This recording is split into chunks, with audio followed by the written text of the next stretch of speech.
এই ভাই, আপনার নাম কি?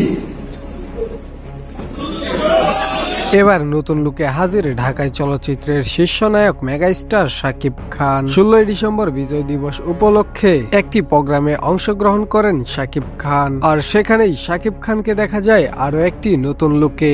শাকিব খানের এই লুকটি দর্শক মনে কৌতূহল সৃষ্টি করেছে। অনেকে মনে করছে শাকিব খানের এটি প্রিন্স সিনেমারই লুক, আবার কেউ কেউ তো বলছে এটা প্রিন্স সিনেমার লুক নয়, প্রিন্স সিনেমার লুক দেখা যাবে অতি শীঘ্রই। তবে প্রযোজনা প্রতিষ্ঠান ক্রিয়েটিভ ল্যান্ডস থেকে স্পষ্ট বার্তা দিয়েছে শাকিব খানের এই সিনেমাটির শুটিং শুরু হবে 20 তারিখ থেকে, এবং 20 তারিখের আগে এর একটি ফার্স্ট লুক প্রকাশ্যে আনা হবে বলে জানিয়েছে ক্রিয়েটিভ ল্যান্ডস। দর্শক, আমরা যারা সাকিবিয়ান রয়েছি তারা বরাবরই শাকিব খানকে চাই ভিন্ন ভিন্ন লুকে দেখতে, আর শাকিব খানও আমাদের একের পর এক ভিন্ন লুকে সুপার ডুপার হিট সিনেমা দিয়েই যাচ্ছে।